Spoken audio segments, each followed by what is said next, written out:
You happy with that, Mr. Khan? Yes, yeah, this is much better. Okay. As I understand you've been scratching up our screen with your wand, you know. But, I said you've been scratching up our screen with your wand. Yes. When we got you an electronic one. Can't afford to buy that screen. No, good, right. I think you've already bought it, actually. All right. Good. Right. Mr. Maharaj. Thank you, Mr. Chairman. We now go to the third video, and before the third video shows the plug, installation, the habitat, and the Delta P vortex. This is how Mr. Khan describes the video.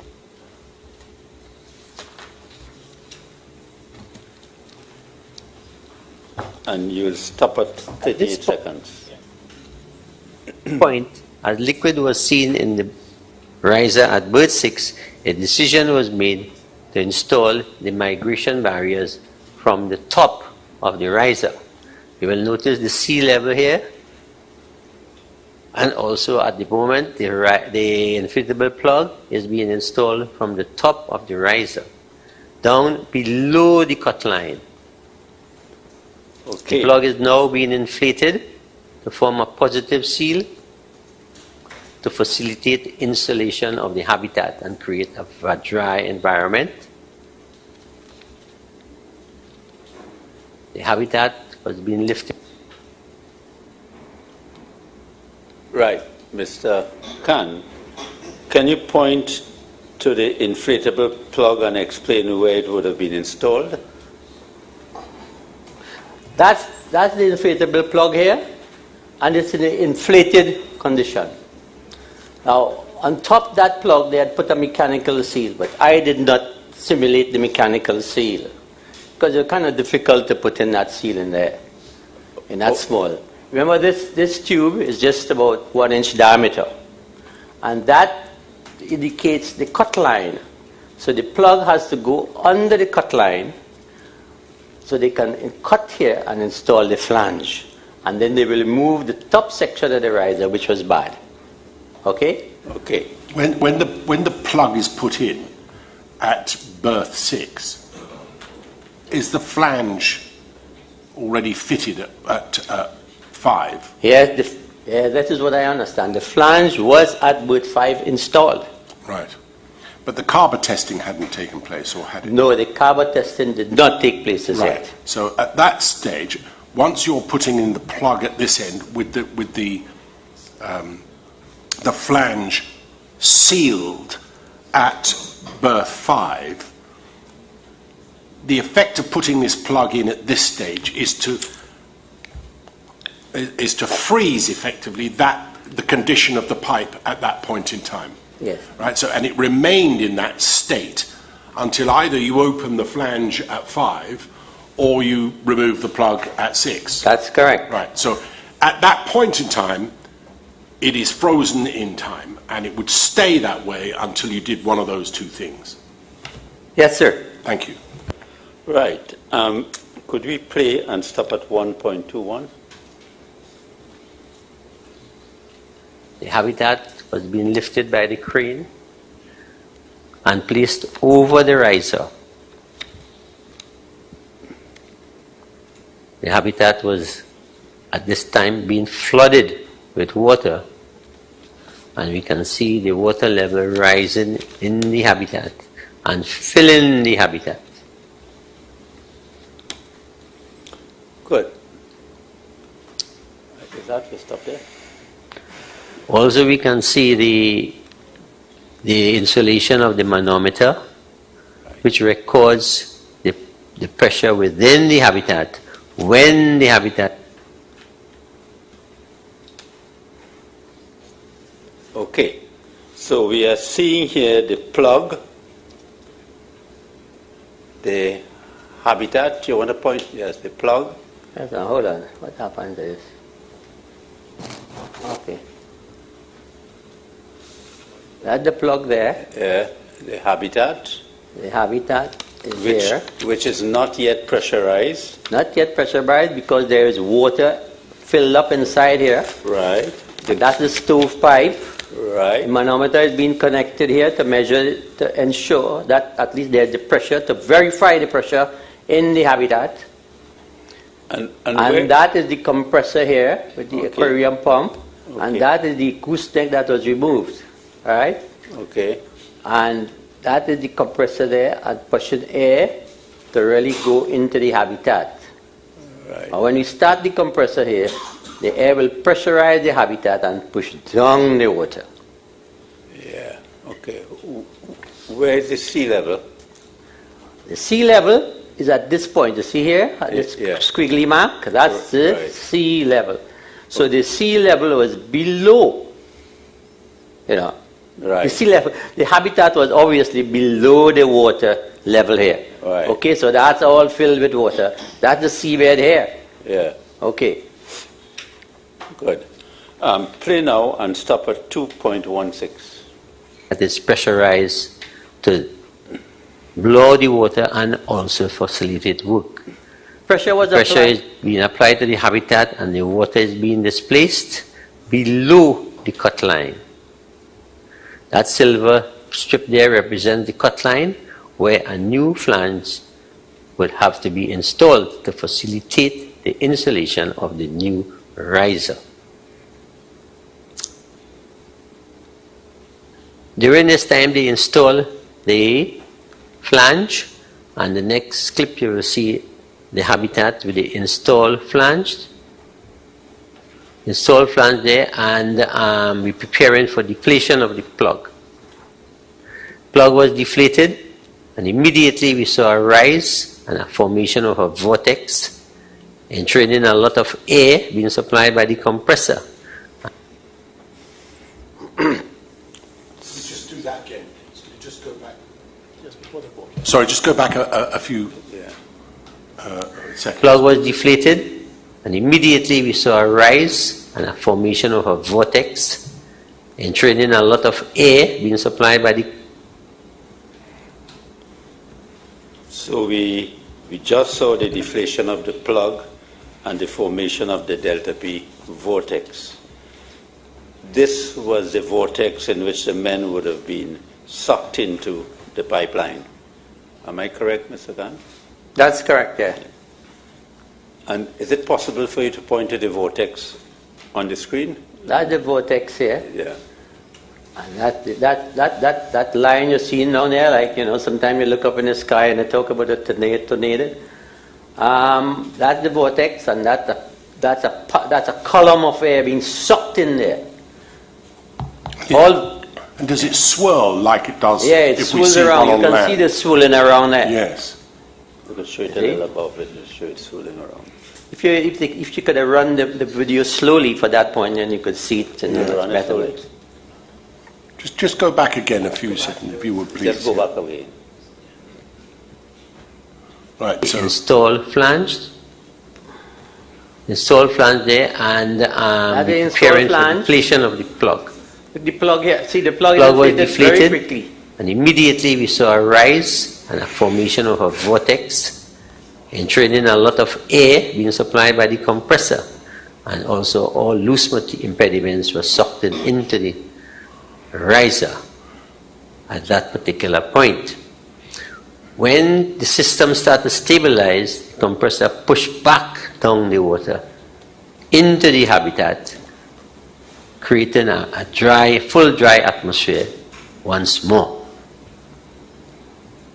So the pressure on the inside of the pipe, together that had been released by the removal of the plug, together with the compressor pushing down, and the vacuum that you told us about earlier between the plug and the fluid, all of those things came together. Together, in yeah. effect.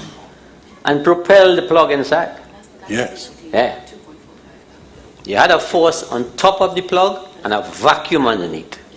So you had So a it's sucking and a pushing. A sucking and a pushing. Wow.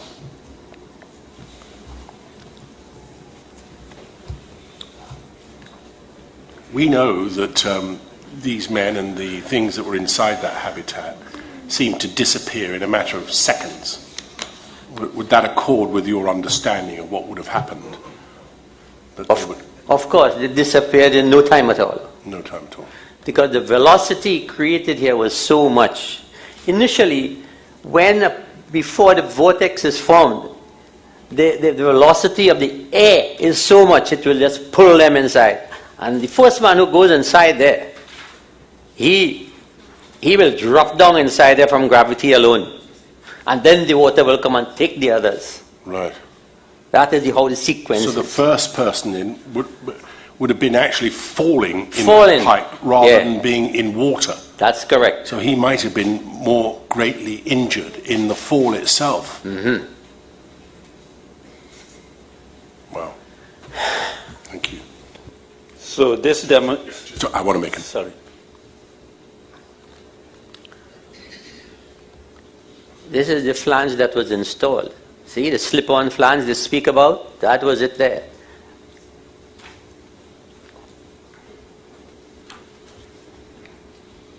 Remember, this is below water now. Yeah. All here is filled with water around. Yes, thank you. So this demonstrated the system has stabilized.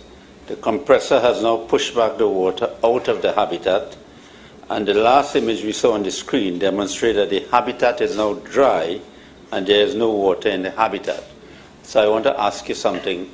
In your letter dated the 6th of December 2022 to the Commission, supplemental core bundle at 1534, you indicated that prior, at paragraph 4 and 5, you indicated that prior to Christopher Boudram's rescue, the entire system stabilized and equalized itself at both ends of sea line 36, and this condition was the best opportunity to attempt a rescue. Correct? That's correct. We heard from a witness yesterday, Mr. Donovan, who said that even though this was stabilized, there was still a secondary risk of a delta P. What do you have to say about that? Mr. Chairman, before I answer that question, there are some terminologies here I want to clarify. All right. Well, and right. those terminologies are used loosely in this commission. And I need to clarify that. And you might rephrase that question. Okay. Are you about to tell me off? Yes. Yeah. Right, okay. Now, the word delta comes from a Greek word. And It's a letter. It's a Greek letter. Greek letter, sorry, Yeah. Greek letter. It's the fourth letter of the Greek alphabet. And delta means a change in quantity or a change. Don't confuse delta, or delta P is a differential pressure. In engineering terms and in mathematics, a delta P is a change or a differential pressure. So you can equate delta P with differential pressure. But a delta P event is the result of a disturbance in the differential pressure. So you don't talk about a delta P. A delta P is a condition.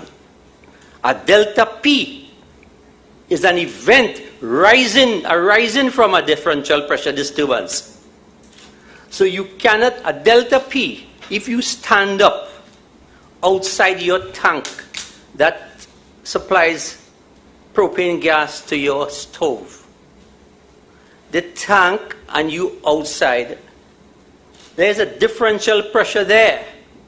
There's not a differential pressure. There's one here. There's right There's here. a tank there which has got air pressurized. Of course, there's inside a differential pressure there. Right. But it's not a delta P event. If I puncture a hole in that tank, then I will activate a delta P event. So this delta P cannot stand by itself, to your question. You have to state whether it's a delta P event that will occur inside there. Okay? So, could you repeat Suitably that question admonished. Sorry? Suitably admonished. Could Could you Yes, repeat Mr. that Khan. question, sir? So Mr. Khan, I think I'll have to rephrase the question. So, Mr. Khan, the system becoming static, stabilized, in order for the system to have a delta P, something has to happen. No, to a delta activate- P event. Yeah, for a delta P event, something has to happen. That's correct. Yeah. A delta P is existing all over the place. When you're in an aircraft, you have a delta P because there's a differential pressure inside of the aircraft to the outside. There's a delta P. But there isn't no delta P event. Something has to happen To before, activate. inside the plane or outside the plane. You could shoot their arm. A terrorist could shoot at the glass and cause a delta P event. Not a delta P. The delta P is already existing. So you could shoot the aircraft. Or if the aircraft has a fault in the doors, the door could blow off. And then it creates a delta P event. So we have to distinguish a delta P, differential pressure, and a delta P event. They're very closely related. Yes, I think it is well explained. Thanks for the information. Yes, sir. So, the question, In relation to what Mr. Donovan said yesterday, the system being stabilized, would you agree, would you say that that would have been, you maintain saying that that would have been the best time to effect a rescue of the men in the pipeline? that's correct. When the system has stabilized, there was a differential pressure there. But there was no differential pressure event. There was no delta P event. Something has to take place before a delta P event is initiated. And you would have known that after Budram came out of the pipeline, Michael Kurban went into the pipeline to try to rescue you. You're aware of that? Yes, I am aware of that. And that would, so someone going into the pipeline to effect a rescue would not activate a delta P No? event? No. No. But if I opened the flange at berth 5, if I opened the flange at berth 5, could that create the delta P event? Within the pipe at that particular the position time? is stabilized, right? The position is the men are This inside. event has just happened. Yes, the Right? men The are men have been inside. sucked into the pipe. Yes. They're in the pipe, okay? Yes. It is what it is now, right? It's returned to stabilization. If I open the flange at berth 5, would that create, or could it create, a delta P event? Definitely. There's no could about it. No good about that. It would definitely do it. Yeah, because So, just pausing there for a minute, just so that I follow all of this. And, if there are, therefore, air pockets within this pipe that these men have been sucked into, and the pipe is stabilized as it is at this particular moment in time, I open that flange, what would happen potentially to those air pockets? the air pockets will just move around. They'd move. They'll move. Right. Right. So what air they might have had to breathe in might have been lost to them. Could have been lost Yeah. and could have remained, shifted a bit, but they could still have air. They might do, they might not. They may or may not. Yes, right. It's according to the size of the air pocket. Right. But the key here is that something needs to happen to create the event. Yes, yes. That's the point you've been Yes. labouring That's about. the point the I'm existence of delta Yes. P and the event that triggers it. So that even if there was a latent delta P within the pipe after stabilization, even if there were, something would have to happen to trigger it. For example, removing the flange at berth 5. Or shutting down the compressor. Well, I was going to come to that because Okay, sorry. something I've been has exercised me before. See, the alternative is, if you leave that end, leave 5 as it is, if you decide that actually what we're going to do is to put fit the riser onto the rising pipe, fix the new piece of riser, take it above sea level, and then remove the hyperbaric chamber with all the pressure that brings to bear, that equally could be an event that would cause delta P. That's correct, sir. If there was an existing latent delta P.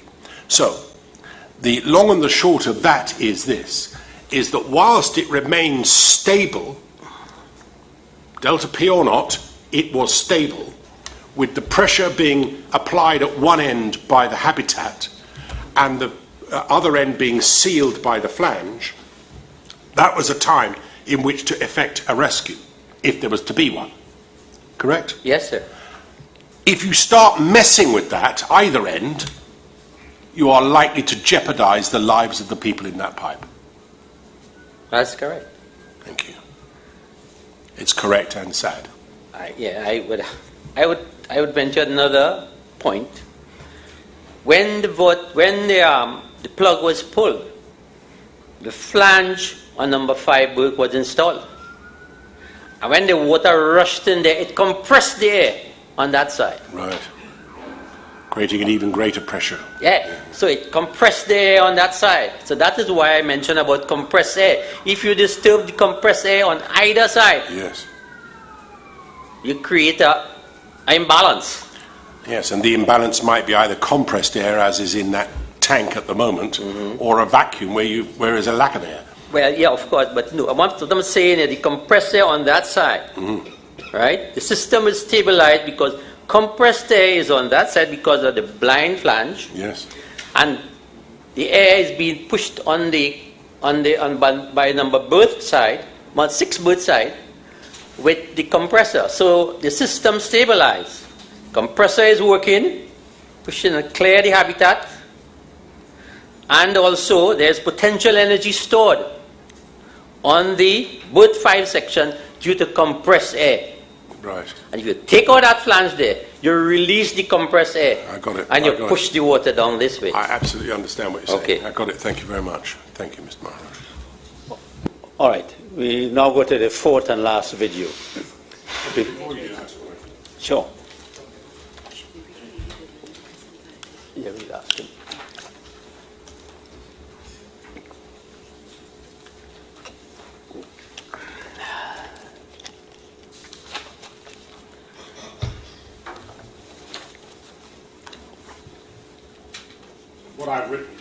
What I've written is that the removal of the flange at 5 or the compressor at 6 would destabilize the pipeline. That's correct. Thank you very much. Wouldn't destabilize the conditions in the pipeline? Would destabilize, not the pipeline, it would destabilize the conditions in the pipeline. That's my shorthand. Okay, the pipe is going to stay as it is. Yes, I get that. Okay. The 4th video is a simulation with the existing model to demonstrate the deflation of the plug with a filled subsea line. The 4th video, Mr. Khan has labeled this video as inflated plug with line filled. I will first ask for the video to be played and to be stopped at 12 seconds. Just before you do that. Sorry, just before you do it, so I understand. This is now the line completely filled with fluid. Or bar some small beyond the elbow there. Beyond elbows on both sides. Beyond the elbows at both sides. Both sides. So the line at the bottom is filled. completely filled, right? And which is how it should have been. Well, I don't know, but anyway, according. I do. No, I'm telling you, it should have been. Right, thank you. All right, can we have it, please? First 12 seconds. Simulation was done with the existing model to demonstrate a filled line with an inflatable plug and the effects of deflating the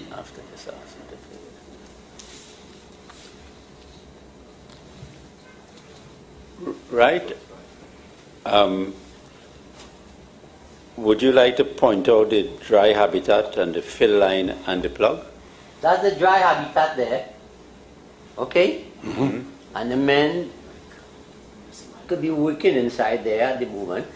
Okay? And that's the water level. Right? The habitat is pressurized. Okay? Yes. And the men could be working inside there. That's the inflated plug. That that little section you see there. Yep. That's the inflated plug. And there is a gap here, right? A gaseous gap Below the plug. that, yeah. And also you could have that, or you could have the water level here. You could have the water level here. Anywhere You along can't there. have it. You can't have it here. Right. So, if the water level is, if you take out the ullage and it comes to this level, you still have a gap here. You still have a gaseous gap. Yeah. But It's small. the line is filled right through. And if you deflate that plug, the water will rise very slowly, very quickly up to a certain level here, but it will not rise to the section where you could cause a problem with the people inside the habitat. Right. Show us the plug. Okay? So would we play it up to 1.16? Plug at that particular time. Here we see the line filled with liquid up to a certain point there. The compressor is installed on the right to pressurize the habitat. The inflatable plug is inflated, and the men are inside the chamber in a dry environment working. So we have now, The riser at berth 5 it's closed at the moment, and men are in this chamber working with an inflated plug forming the seal. We will inflate the plug. We will deflate the plug now, and once it's deflated, they'll see no effect of the pressurized chamber. The men are still floating around with no vortex being formed, and the plug is deflated. good, so it'd be correct to say that with the fill line, there would have been no gaseous void or latent differential pressure hazard. No, there could be a gaseous void under the plug, right? So but the size of the gaseous void will be small. Yeah. Would be Small. small. Even if it was all the way down to the elbow. Even it is way down to the elbow, because that length would be about 16 feet. Yeah. And So, the important thing is here that even though the plug is deflated, there will be no condition to establish a flow. No. because we did not see a vortex. Yeah, there was no condition to establish a flow. And you must have a flow for a vortex to perpetuate, to form and perpetuate itself. Perpetuate. Because it's a vortex which will cause the men to be sucked in. Yeah. It's come like a tornado, which is a reverse vortex. Yeah. Can you just so that we can be sure, can you point out on this part of the video the deflative plug? Look, the deflated plug, yeah, that blue little thing That's inside the there. deflated plug. Yeah. And you also already point out where the men would have been. Like the men up there, you see the little matchsticks inside here? Yeah, Those are the men. I didn't want to ever represent actual man, but I know. You know. And the line being filled, could you just show us that? The line here, you have Yes, to go back. right. This is the line Okay. here. Okay. You have to go back a bit. Yeah. Well, let's just watch the whole of that video again. Yes, you just wrote it. I just want to ask him one question before we. Do you agree whether it was 300 barrels of fuel oil from the underwater pipeline was removed, or over 1,000 barrels, 1,052 removed? There would have still been a latent delta P hazard. That's correct. Because I want to explain that a little more. Yeah. When I did my report, I knew nothing about the extent of content removed from the line. All I was going by is by the method statement supplied by LMCS, where it says 300 barrels are to be removed.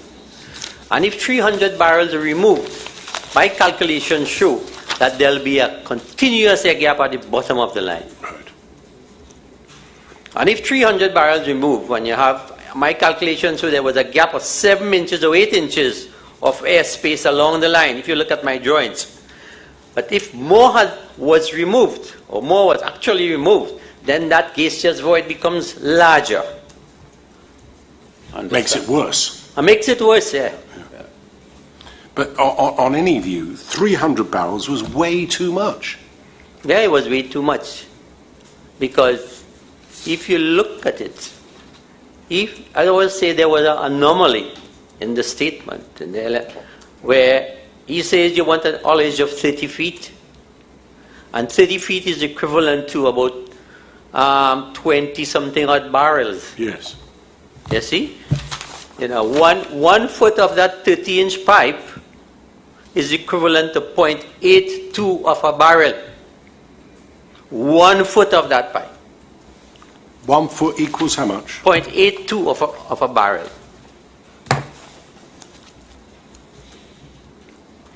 But rule of thumb is, as I think Mr. Kazim was saying, 1 foot is 1 barrel. Yeah. You know, as a rule of thumb. You know. Yes. But when you do the actual calculation, It's about 8 point. That's what yeah, I. 0.82, based on the thickness of the pipe of 3/8 of an inch thick.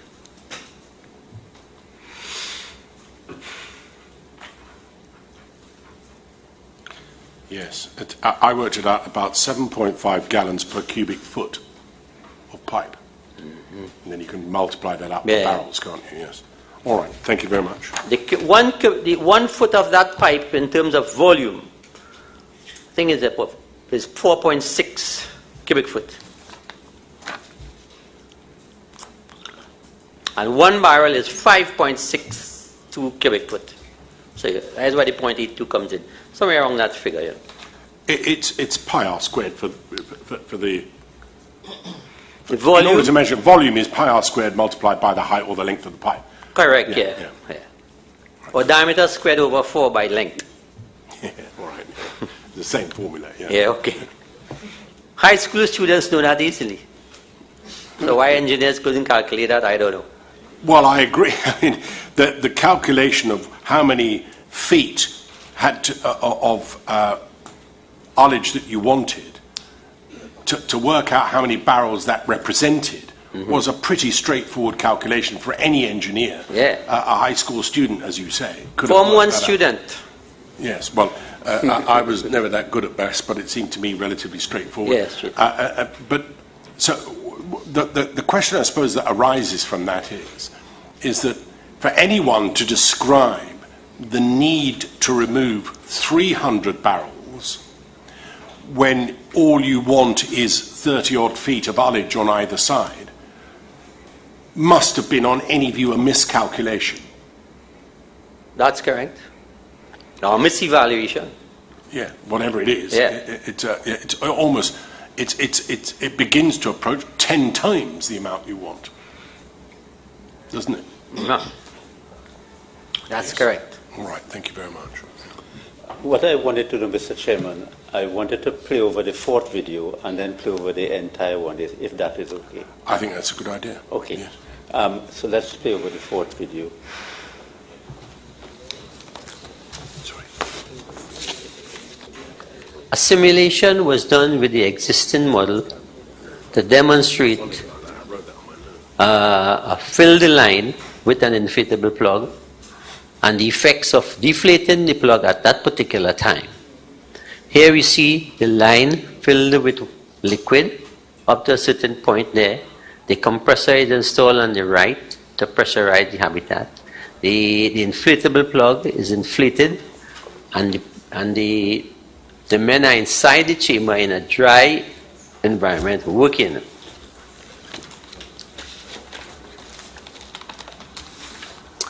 The riser at berth 5 it's closed at the moment, and men are in this chamber working with an inflated plug forming the seal. We will inflate the plug. We will deflate the plug now, and once it's deflated, they'll see no effect of the pressurized chamber. The men are still floating around with no vortex being formed, and the plug is deflated.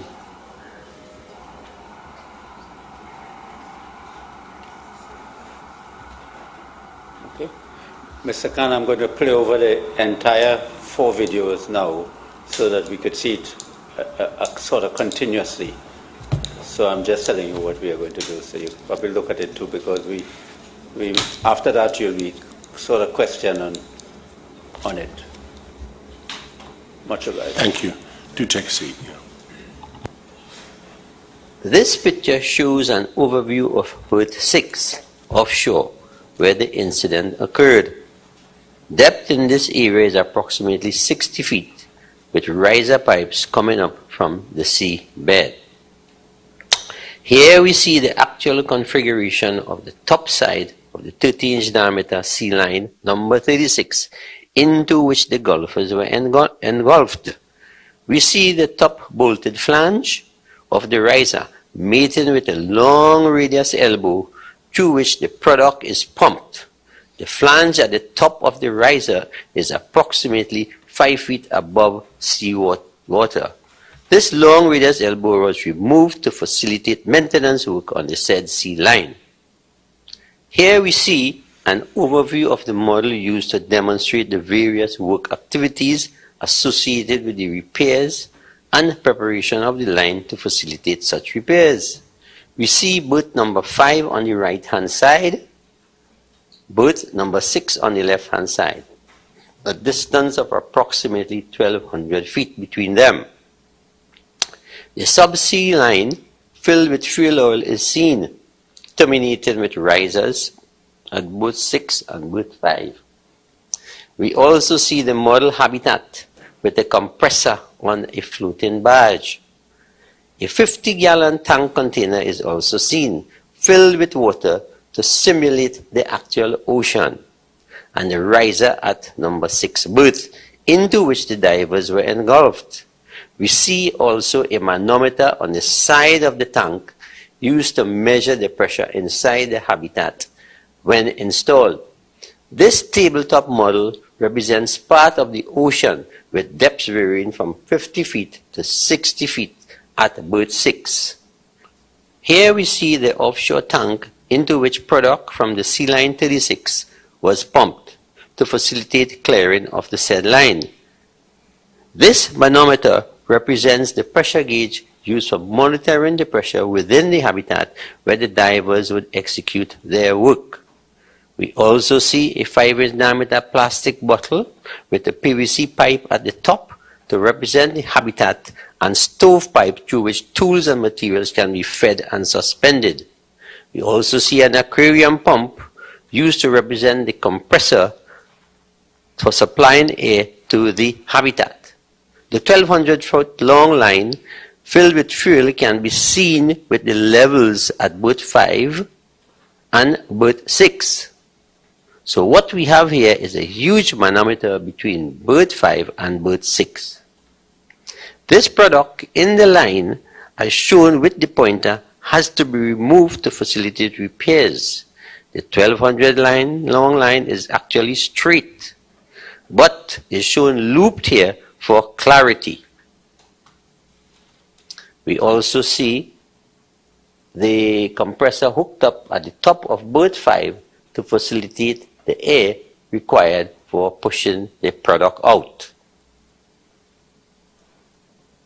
A line was pulled between berth 5 and berth 6 to show the levels in the risers. We also see an aquarium pump at the top there on berth 5 to supply the air to facilitate the air blowing as per PARIA's work instruction. This line diagram shows the piping configuration from berth 5 to berth 6 to facilitate air blowing using a compressor at berth 5 to displace the subsea line contents to the offshore tank 111 as shown in the line diagram, drawing 1. Compressed air was used from the compressor at berth 5 to displace the fuel oil from the line. We see the fuel oil being pushed forward along the line, subsea line, into the riser at berth 6, through the gooseneck, and onto through line 66 onto the offshore tankage.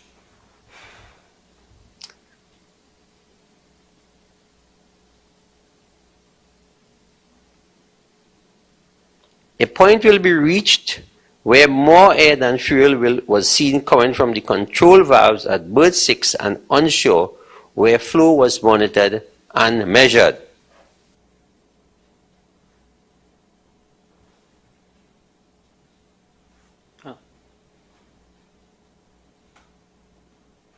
As phase 1 air blowing was not capable of displacing all the product in the line, phase 2 air blowing using a 6-inch diameter dip hose at berth 6 was done.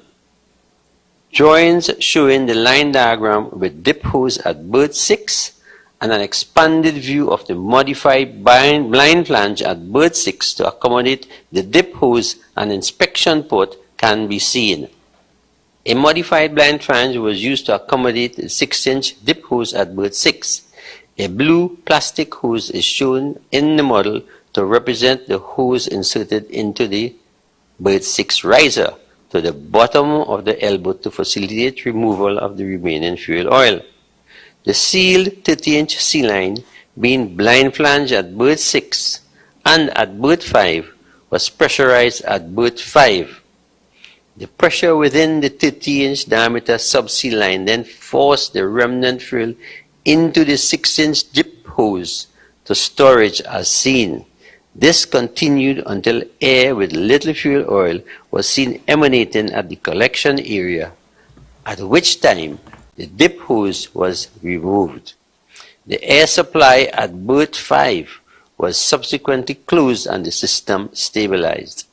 The remnant fuel oil was pushed up to a certain height in berth 6, balanced by the locked-in back pressure at berth 5, giving a false impression of the subsea level line being filled with oil still, and not realizing that the line was practically empty with a large gaseous void.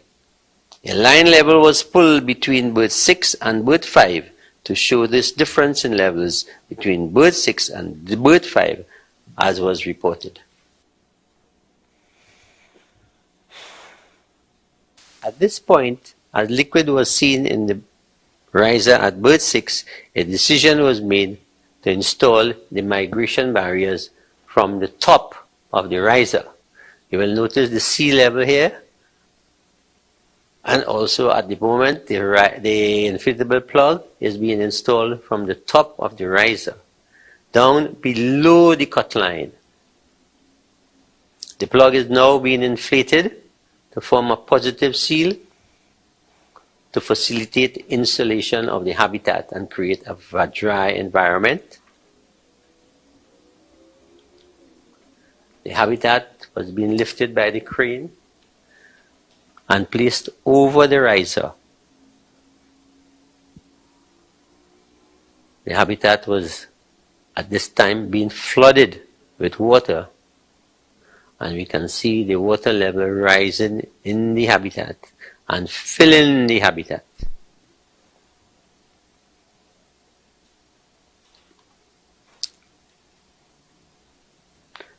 Also, we can see the insulation of the manometer, which records the pressure within the habitat when the habitat is pressurized to blow the water and also facilitate work. The pressure is being applied to the habitat and the water is being displaced below the cut line. That silver strip there represents the cut line, where a new flange would have to be installed to facilitate the insulation of the new riser. During this time, they install the flange, and the next clip you will see the habitat with the installed flange. Installed flange there, and we're preparing for deflation of the plug. Plug was deflated, and immediately we saw a rise and a formation of a vortex, entraining a lot of air being supplied by the compressor, and also all loose impediments were sucked into the riser at that particular point. When the system starts to stabilize, the compressor pushes back down the water into the habitat, creating a full dry atmosphere once more.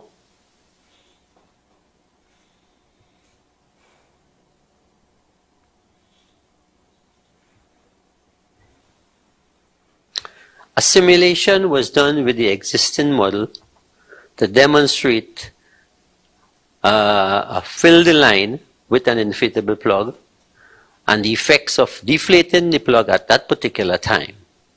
Here we see the line filled with liquid up to a certain point there. The compressor is installed on the right to pressurize the habitat.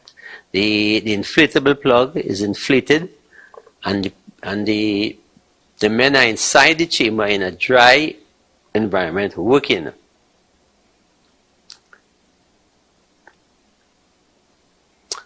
The riser at berth 5 is closed at the moment, and men are in this chamber working with an inflated plug forming the seal.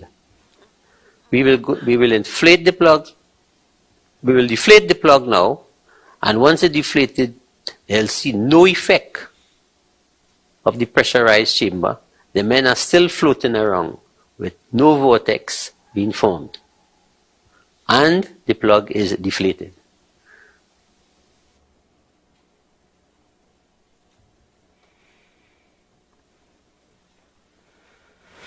Thank you very much indeed.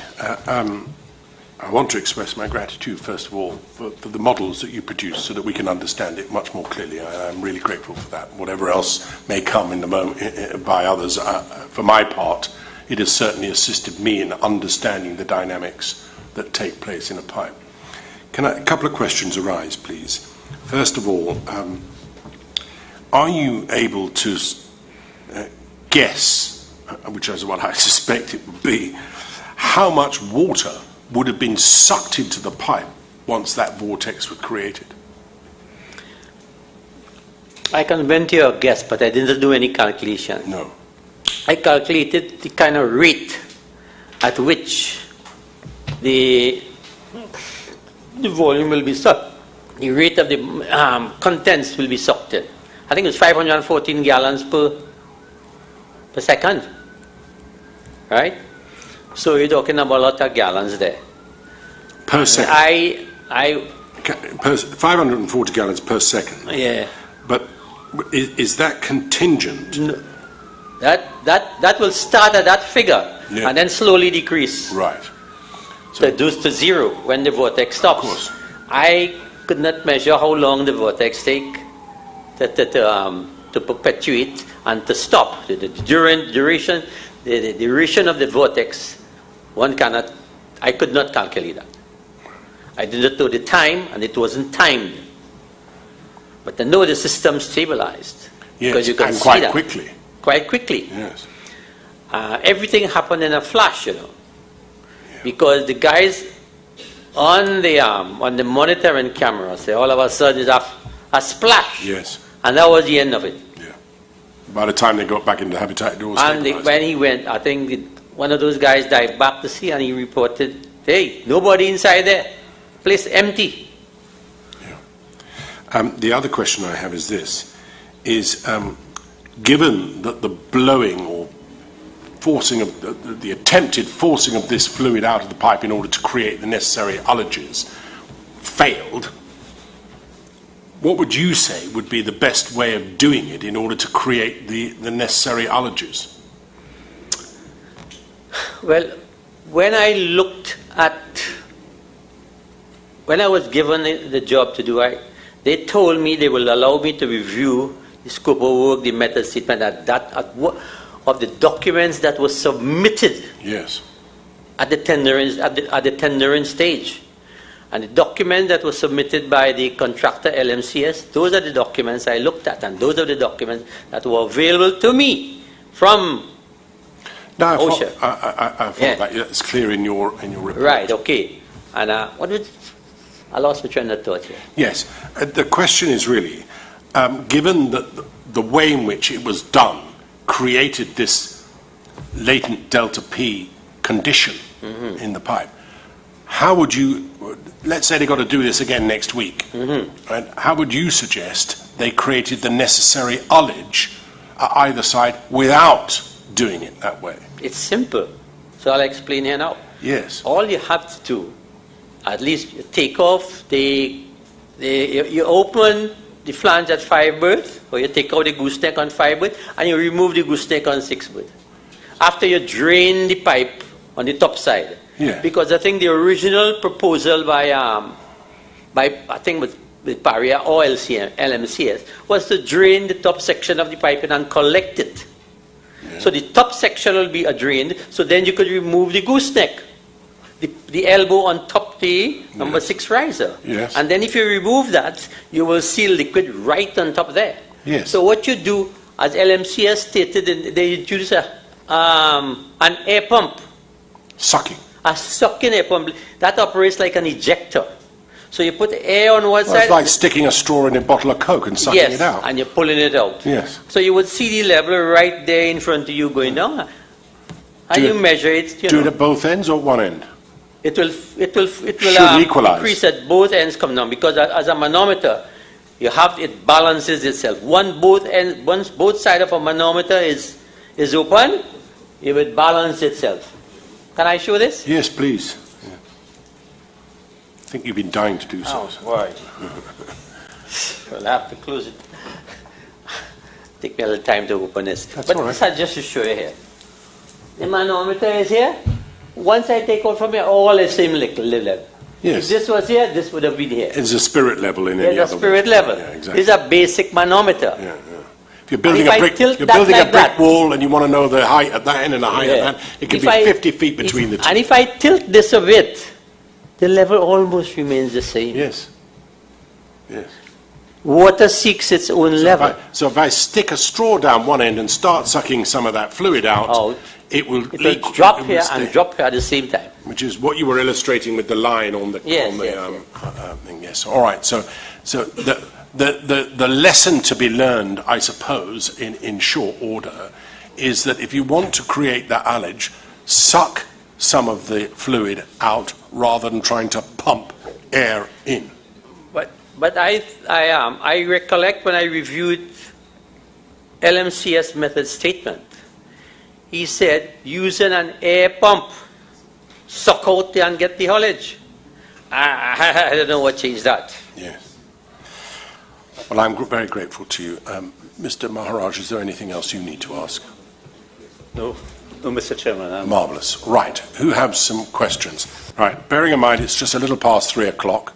But, Mr. Chairman, yes. I need to mention 2 things need to be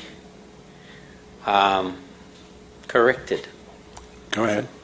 In my thing statement. One, I just wanted to, as I said in my previous letters, the amount of information flow after I did my report, I will have to modify certain things. And I said, I called OSHA and I said, hey, based on the information, I have to modify. And they say, is it a major modification? I said, no, it will not change anything, but it's just for the records. And they said, no, don't bother with that. So I choose to modify 1 sketch. All right, hang on. Just pause for a minute, right? So you approached OSHA, who were the original. Yeah, they are my client. Who originally instructed you, quite. Yeah. And you said that now that you're seized of different information, you would like to correct the record. Correct, because they had already paid me. Let me see if I get it right. Just a minute. My turn to speak. I have the talking stick at the moment, all right? What you were saying is that you told them that there were changes in the parameters and you would like to correct the record, but that the final outcome or your final conclusions about this would remain unchanged. As a consequence, they said to you, no, it's fine, don't do anything. Have I got that right? That's correct, All right. Well, if anybody asks you questions and that relates to the sort of parameters you're talking about, you can point that out to them, that those are the issues that you would have raised had OSHA permitted you to do so. So I have that in mind. You said there was something else you wanted to raise. Another thing is, 1 drawing I need to change for clarity. And that is, I think it's an SK. You could pull up that SK5. Yes. The one that I drew SK5, just a minute. with respect to SK2, SK.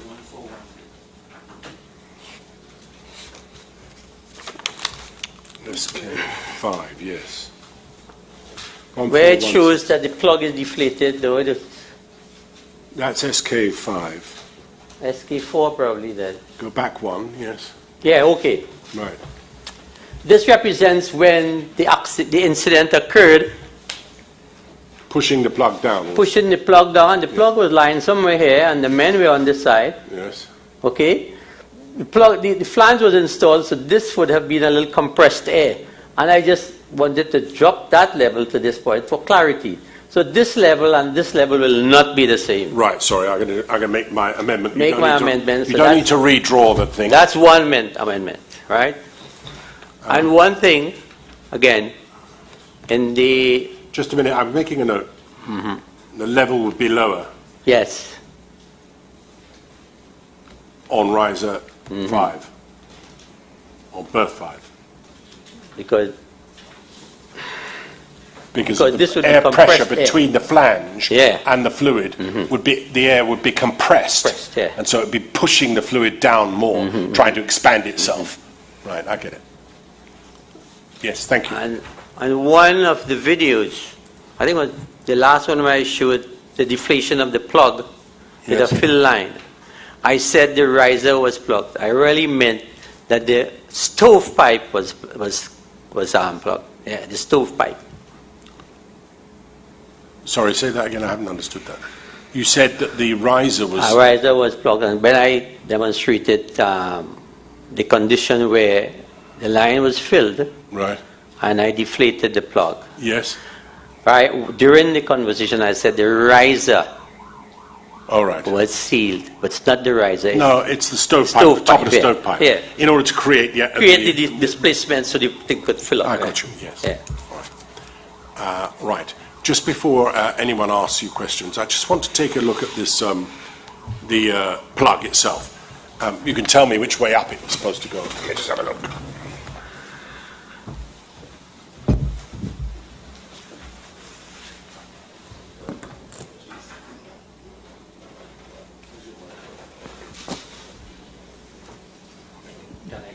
Yes, well, you can help me. Which way round does it go, first of all? This area here, this section is the top of the plug. Right, so that's what you'd be looking at if That's you were looking what down you're the tube. looking at there. Right. And that's a relief valve there. Again, my pointer. Yeah. Right, everyone can see that now. You can see it. Oh, you got your stick out again, I see it. 20 to 36 inches plug.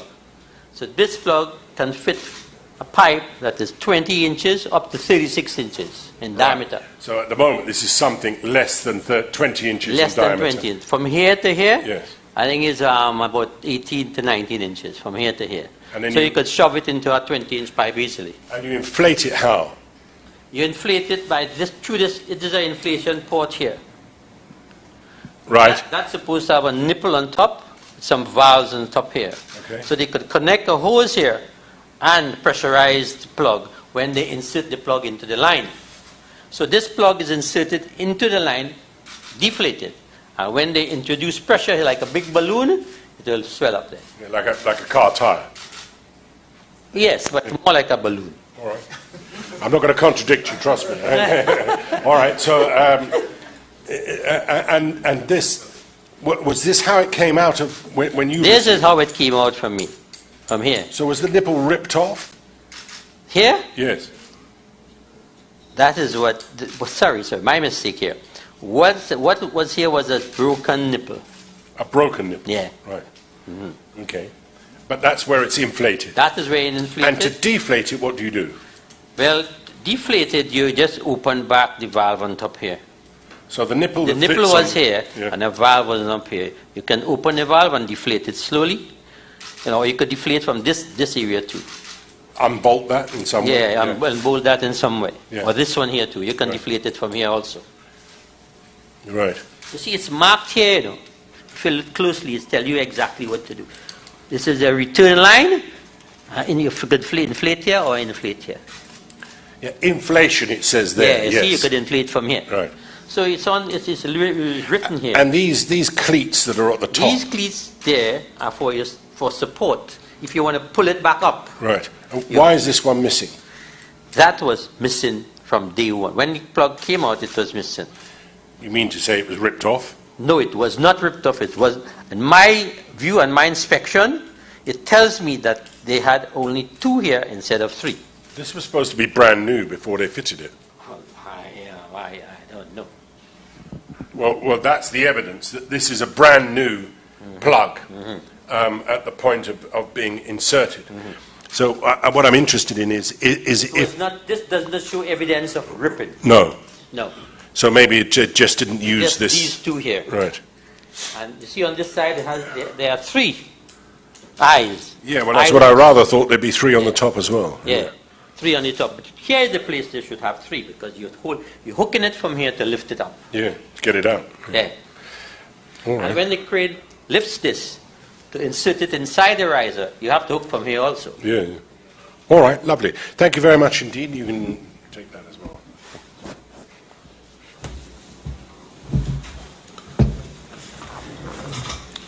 All right, thank you. So who wants to ask some questions? Yes, Mr. Ramadan. Mr. Pegas, do you have any questions? No, Mr. Chairman. Right, so is it Mr. Ramadan, Ms. Maraj, and you, Mr. Mutu? Right. All right, well, we'll do it in that order, shall we? Yes. Thank you very much, Chairman. Good afternoon, sir. Thank you so much for your highlighting what is very important information for all of us. My name is Prakash Ramada. I represent the interest of the Kurban family and, of course, Aliyah, the daughter of Yusuf Henry. Do you know when it was that the plug was actually installed? Yes. Good. And do you know how long before... You want a date? No, not yet. Not yet. Do you know how long after the plug was first installed that the Delta P event occurred? The plug was installed, Yes. and when the habitat was installed and pressurized, Right. Yes. And do you know when the plug was first installed and when the oil and the fluids were and the contents of the pipe were actually pumped out? Phrase that question Yes, again. certainly. Please. You have told us, of course, about the pumping out of the pipe. You mean the removal of the contents? Yeah, the removal of the contents. Yeah. And That happened before the installation of absolutely. And do you know the date that occurred? It's on page 1536D. Yes. I can't remember. There's the a date. schedule showing several dates. Yeah. Thank you. In terms of you've told us now at berth 5, there was a flange, a secure flange, that was placed after the fluids were pumped out. No. On berth 5, Yes. the flange was installed to facilitate the air blowing. Thank you. And then sealed off, of course. Well, a blind flange Yes. is a sealed. Right? But on that blind flange, you had a nipple Yes. and a small valve through which compressed air was introduced Thank you so to much. pump the stuff out, Thank you very much. to blow the stuff out. Yes. But would you tell us then, you told us about a CARBA testing. What is that and what was the consequence of that? Really? Are we not established what the carpet test is now? Well, with all due respect, Chairman, when I had first asked about whether there was for instance, an opening of a valve or so, I was told that there was no such removal of any air pressure within Advert 5. Carber test is just going to test the integrity of the weld Yes. that has been put together. Yes. Was there any removal of any air pressure during any event before the incident on the 25th, Advert 5? As I recall, I think they went to do the Carber testing. Yes. I look at the chronology, as somebody Yes. had a chronology on this on site, Yes. and It was about they it. said that they wanted to do the Carber test, which is a pressure test to test the integrity of the well, on berth 6. Yes. And for some reason it was done, and they went across and did it on berth 5. Thank and you. to do that test, you had to remove the flange. Thank you. So there was So you depressurized. depressured the Thank you. system on that side, because at that particular time there was a locked-in pressure there. Yes. And because of the fluid, as a result of the angle that you've described to us, that would have created a suction below the plug. No, not at the angle so much, but Well, the pressure drop on berth 5 yes. would have caused the liquid on berth 6 to come down a little. Yes. And obviously, that is sealed, so you would create a small vacuum there. It would have created a vacuum. And as you've told Mr. Mirage, that would have ensured to some level that the Delta P event would have been more aggressive. Is that That's accurate? correct. Yes. And in fact, not just more aggressive, but more likely, because you've created now another force, in addition to the air pressure from the chamber itself. Well, it's not more likely, but it will be more aggressive. More aggressive. Thank you so much. You appreciate that in the oil industry, the main part of its function really is about pumping. And therefore, the issue of Delta P is a most live one. Isn't that correct? Differential pressures. As I mentioned before, Yes. we have to be very careful with respect to using the terms delta P, differential pressure, and a Yes. delta P event. Yes. Right? All systems, as the chairman said, there's a delta P right there. Absolutely. So the point being, this is one of the very clear, it's obvious to me, and I'm sure obvious to many, but maybe not obvious to others, Yeah. that in terms of a refinery environment or like at PARIA, the essence of the science of their business is about pumping. It's a major part of the refinery Thank business, pumping and moving of fluids from A to B. And you would expect, of course, that the professionals there, including management, should have some idea about Delta P, as you have so easily explained to us today, that it should have some of that knowledge at least. Yeah, that's a common knowledge It among should be. engineers in the refinery It should industry. be. Differential pressure is always there. Absolutely. And of course, you would appreciate a senior person like Mr. Wade not knowing about differential pressure to be a bit surprising, wouldn't it? Yes. Thank you. And including the general manager to not understand or know about differential pressure to be a bit surprising equally. Yes? Yes. Thank you so much. So, now that you've told us that the pipe... So, Mr. Chairman. Mr. Chairman, I'm sorry to intervene in my friend's cross-examination, but the questions he's putting to the witness are premised on the fact that neither Mr. Way nor Mr. Mohammed had any knowledge of differential pressure.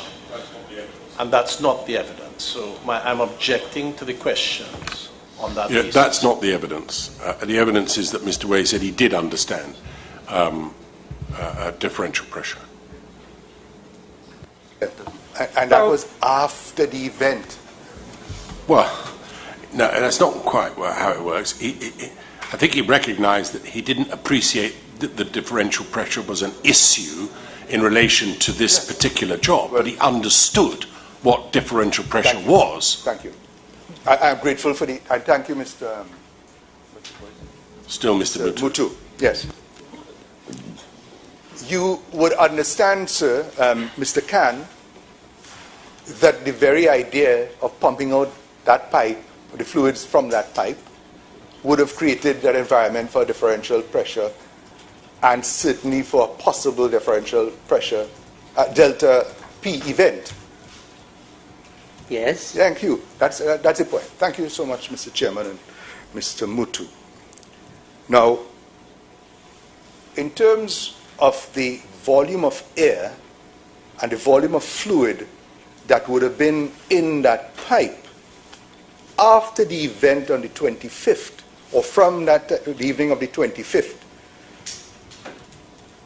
that knowledge would be very helpful to have determined how much air would have been in the pipe. Let me make it simpler. Mm-hmm. There was a moment when a decision had been taken, and when they actually pumped out the contents of the pipe to retrieve bodies. As horrible as that is what happened. Do you not tell us if it would have been helpful to know how much fluid actually came out of that pipe during that operation, so that we could all know, now looking in hindsight, how much air might have been available within the pipe? Because it's either air or fluid, meaning liquid, in the pipe. Isn't that correct? One can deduce that there. One can deduce by if you're trying to remove contents from a line, you know the volume of the line. Yeah. And if you know the contents that are removed, yes, whether it's oil or water, and oil and water mix up, you will have an idea. And from that, what is not oil and water would be air. Yeah, but I'm not aware, I'm not privy to the method they used to pump the bodies out. I don't know. Okay, but the volume that comes out of the pipe will help us, or would have been able to help us as how much air would have been in the pipe. That depends upon the technique they use to exhume the water. Forgive my lack of knowledge. Mm-hmm. What technique would have been different, or what techniques were available? If you use a pig, for instance, yes, to remove the water from the line after the accident, then you will see conclusively how much was removed, how much liquid was removed. I don't know if they use a pig, or they use air, or some other, or they pump water behind that. I don't know.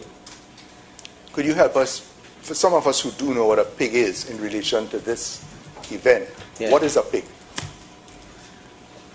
A pig, in simplified terms, is like a plug that fits the inside of the pipe, and you push air or water behind that plug and dispel exactly what is in front of the plug. Right. So you can measure exactly what is in front of the pig.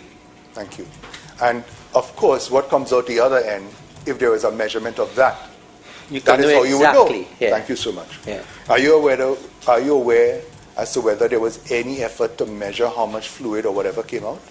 No, that was not my remit. No, of course. So the most interesting part of this for us who represent the interests of the families is that when Christopher came out of the pipe, by which time, as you've told us, and to be quite clear, the pipe had stabilized. Yes. Right.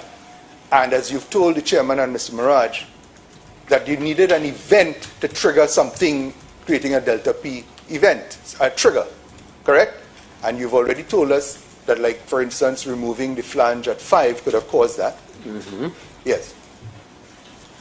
A rescue with human beings going in, divers, would that have likely created a trigger sufficient to create another delta P event?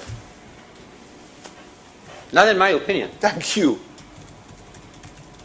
I understand that one diver went in. Yes. I don't know. Yeah. Yeah. And that certainly one would have thought that, as we are building up now, that the knowledge base within an oil company of many years standing with all the professionals that they pay should have known as basic a thing as that once the event has occurred, unless you do something to trigger, the likelihood of another event happening was quite limited, isn't it? I would think that's a fair judgment. Sounds like a submission. Well, I'm asking, and he has... No, sounds like a submission. Well, I submit. To me, not to him. Oh, I see. Well, I've started today then. Yes.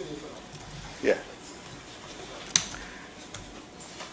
And what we knew then, at the time when Christopher would have come out, from all that you know, was that men were still alive at that point in time, within the pipe.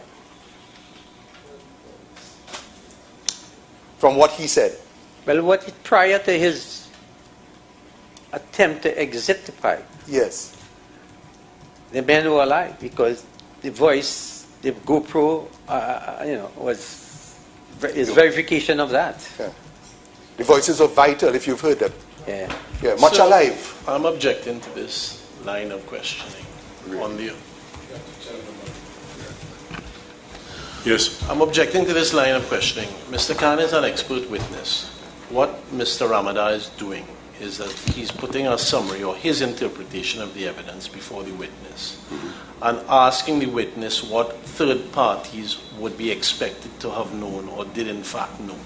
It's really in the domain of non-expert opinion evidence and can be of no assistance to the Commission, in my respectful submission, and ought not to be elicited as evidence. Well, he's putting various propositions. Mr. Ramadan? I do not know if we wish to change the game at this late stage. But we have been doing that throughout this inquiry. Putting things. And Well, I think you have. Yeah. Well, look, I've already made the point that dressing up a question as dressing up rather a submission as a question and trying to get a witness to agree to it isn't the appropriate way of doing it, and you know that.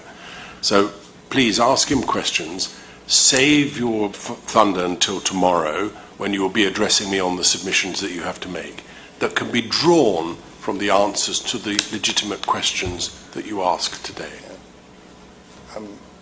To see that it's inappropriate, with all due respect, I do take some umbrage at that because I am doing what has been accepted within the Commission to put and indicate information and for him to give his opinion.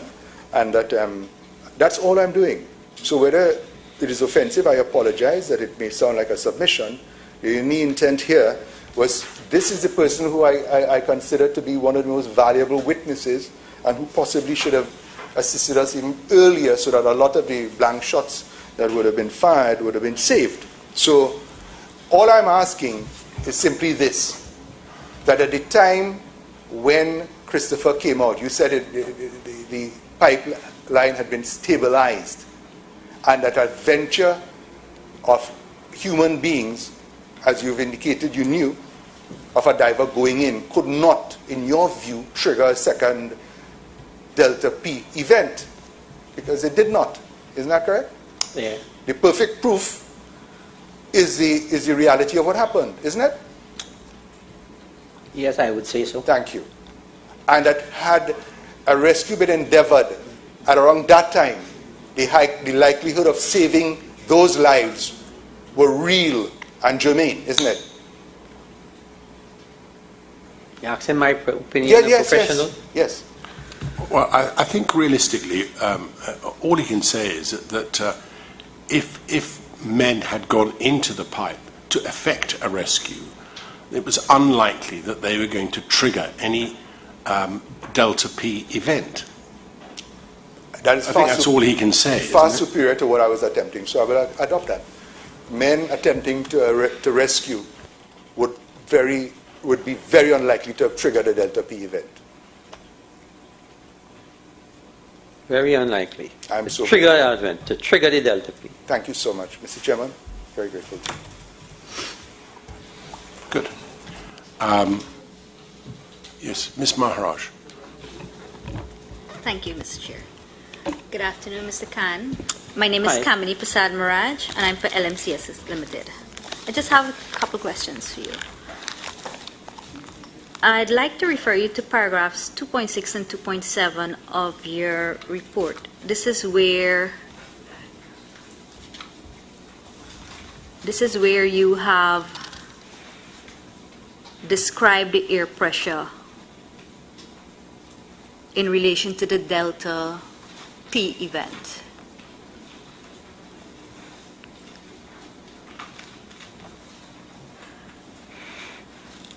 And I do have a question to ask you in relation to the plug with respect to the measurements that you have placed here. So what I would like, let me say what it is that my understanding is, and then I will ask you the question. So this plug, at the time that it was being deflated, had not fully deflated. Would that be correct? That's correct. All right. And your measurements would give us an idea as to how much was deflated. Is that correct? Yes. All right. Would you be able to describe to us how much, because we know the capacity of the diameter of the pipeline, and we know what this can be inflated up to, which is not greater than the space it's occupying. So would you be able to say how much, in a visual manner, now that we have this in front of us, how much would have been deflated, if it's a substantial amount or just a little bit?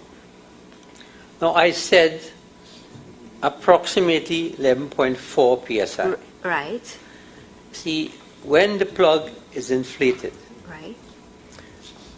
there's something called reaction force. I don't know, can you get into that? No. Huh? No. Reaction force. I don't think we need just the coefficient of friction. Just pause for a minute. I don't think that it's necessary to have an explanation on reactive force. What I think the question is after is, are you asking him to describe the size of the plug? Precisely. And I think the effect of her question is this. If you can help us, please, Mr. Khan. Once you start to deflate this plug, it having been inflated so that it's hugging the insides of this pipe. Obviously, as you start to deflate, it's starting to shrink a little. And it gets to the point where once it's shrunk enough with the slippery sides of the inside of the pipe, it's going to start to move because of the differential pressure that exists. Right? It starts to move. And so, in this case, it moved almost instantaneously once it got to a certain point. Sucked and pushed, as we described. So what you're left with at that point is that the nipple and the whatever it is that's deflating it is now separated as it's moving down, isn't it? Whatever it was that was deflating is now separated from the nipple. Does that close the valve at that point on the plug? Do you follow what I mean? No. Or is it continuing to deflate? It will continue to deflate. Now, at 11 pounds pressure, Yes. the plug is still holding on to the tube side. That's where you're getting at. It is still holding on to the tube side. But remember, there's 4,000 pounds pushing down on the plug from the 6 psi in the hyperbaric chamber. So 4,000 pounds pushing down on that plug, plus whatever vacuum they had beside, underneath, the resistive force. Plus gravity. Plus gravity, yes. That's what you said. Correct, because the weight is 100 pounds. Yes. The resistive force is the reaction force created by the swelling of it onto the pipe, ID, multiplied by the coefficient of friction. No. That gives you the resistive We're not going there. force. You see, Right. So that would have to balance the 4,000 for it to stay put. We need it, Mr. Khan, in lay terms, all right, Yes. so that we can all follow. So- So that's the way I could explain that. No, I follow, but I think you're actually a rather better teacher than you are giving yourself credit for, because I've understood, and I think we've all understood very much the sort of dynamics that exist in this pipe. What I think I would be interested in knowing, and I think Ms. Maharaj is also keen on, is once that plug is deflated, first of all, does it continue to deflate until it gets to the size that it is, or does it stop deflating? It's continuing to deflate or not? It will continue to deflate, Right. because there is no check valve with respect Right. to. This is important for a number of other reasons. Do you Because follow? when they open the valve on the deflating side, Right. and the plug, and it was open, they were deflated. Right. So And the plug started to move. There's no control again. Right. They can't close, they can't open more, Right. but it will continue to deflate. So as it's passing down into the tube, it continues to deflate. In fact, it's actually got a force of pushing itself, Yeah. isn't it? Like a sort of, like a jet, as it were. So there's an additional force, and I don't want to get into that. But so in any event, it continues to deflate. Now, this is important for a couple of reasons, right? First of all, as you told us when I came up and had a look at that plug, this plug works for different sizes of pipe. Yes? Yes, correct. 20 And- to 36. Between 20 and 36 inches. That is in its almost completely deflated state, as it is Yes. at the moment, which means that it is even less than 20 inches. Correct? That's correct, yeah. Can I take it that when this plug was passing down through this pipe, continuing to deflate, it would eventually get to the state it's in now, in the pipe? Of course. Right. So there comes a point where it is actually sitting or floating in the pipe. It's not creating a seal, is it? It's not created Couldn't as a possibly. seal. Can't. And if you look at my report on photograph number 5, you will see that's very plug. Diagram or the photographs? Photograph number 5. Yes. I don't have my report. Can you pull it up, please? It's on page 1466. No, 1408. 1408. Next one down. Move it down. Move it next down. Picture. Keep going. That's okay, it there. hold it there. You see that photograph number Yes. 5? That's the size of the plug inside that exact pipe. 30-inch diameter.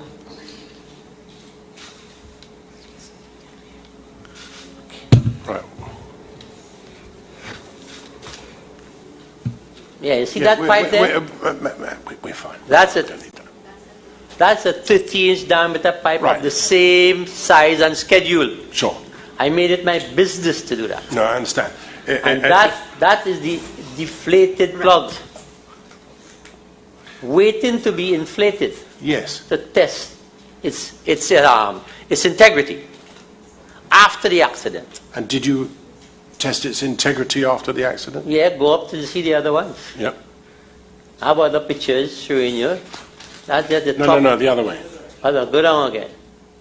That's Yeah, it you there. see that? Yeah. That is where the plug is inflated to 20 psi. Right. And it held for, you see the pressure gauge there? Yeah. It's 20 psi. And it's now hugging the inside of that. Hugging the entire 30-inch inside. pipe. Yes, 30-inch pipe. So And it it's was, held. I just did that test because OSHA wanted me to test it yeah, also, okay, I got it. to ensure the integrity of this plug is intact. It worked. It was intact. Yes. My report says there was no pressure loss. No, but when what I'm after understanding is this: is that once the delta P event occurred, this plug would have been continuing to deflate as it went into the pipe until eventually. So scroll back again, please, to where we were looking, to that picture on the right-hand side. It would have been in a similar condition to the one on the picture on the right-hand side. That's inside correct. the pipe. Inside the pipe. Inside the pipe, Inside the sorry. pipe. And the consequences of that are that there is no way that that plug could have created a seal of any kind inside the pipe. There's no way. No way. Thank you very much. Is that what you were after? Partially. There is a second Partially. part. Right, okay. All There's right, a well, you second go for part the to other it. part, all right? Yes. So, Mr. Khan, when that plug was being pulled in together with whatever and all else, right? We mentioned just now to Mr. Ramadar something of a pig. Pig. Would it have been operating in the same manner as a pig? No, it can't. Because it would have been deflated. No, at the time that it was coming in. The deflation, so that's why my first question was premised on the size of the deflation. Initially, Yes. it will operate as a pig. Right. Initially. Right. But as it started to deflate, it loses its integrity. adherence to the side. Right. And it gets smaller and affected. Right. But we know, and you have said it yourself, that this Delta P event which occurred was very quick. It was Almost instantly. almost instantly. So we can accept from that the deflation would not have been substantive in terms of the size to get it to this stage that we're looking at on screen. I don't follow You don't follow? So the plug was being deflated in the riser. it moved. And then it moved, right? At that point that it moved from the top of the riser, not really the top, but to the top of where the men were working. Yes. And wherever it landed or wherever it stopped at, yeah, it would not have deflated much more than what the men had seen or observed at the time that they were deflating it. No. It continues to deflate until it gets to the state that it's in now. Yeah, continue that. At the initial stage, Well, we're talking split seconds. that's correct. At the So initial therefore, stage, it was hugging the pipe. right. So, and at But that it was stage, sliding. and whilst it was sliding, it was acting as a pig At the initial stage, at the yes, initial onset. stage. So therefore, whatever may have been there, any big item would be carried to the back of that plug now. No. No. Well, I don't know what type of item you're talking about. I don't expect the pipe to have any big items while in service. Yeah, certainly. Certainly. Like Yeah. what? What would have been on the other side of the plug? Nothing, and that's the point, please. That whatever was there would have been moved, if ever there was anything in that line, please. Yeah, well, there was oil in it. The little third bit. part of this question in relation to the Delta P Yeah. event occurring was Well, the first we know that equipment or tools, persons were pulled in, and diving apparels were pulled in. Is it possible that air, because we know that there was air pressure into the chamber, yes? Is it possible that air was also sucked into the pipe in this event? That is what I said in the vortex. Yeah. For a vortex to originate and a vortex to perpetuate, Right, it needs air, right. right? And that tube that's coming out in the vortex, that's the air. That's So the that would air have that been- is circulated inside That would have there. been breathable air. Of course, because it's air from the compressor. Yeah. It is air from the compressor. So that is breathable air. That will be sucked in with the vortex. Correct. With the water. With the And water. the water. And the people and all the tools Yeah, and everything everybody else. inside it, Sucked in right. everything. Air, water, people, everything. Yes. It was sucked in spanners too. Yeah, everything. Yeah, Yeah. everything. So that was a tremendous force.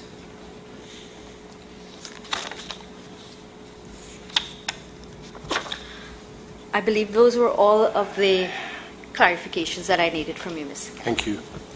Yes. Is it Mr. Matu? You're going to ask the question, sorry. Can I ask you how long you think you'll be? Depends on the answers, but Well, it always does, but maybe about 20 to 25 minutes, should we take a 5-minute break? if that's Let's convenient. take a 5-minute break.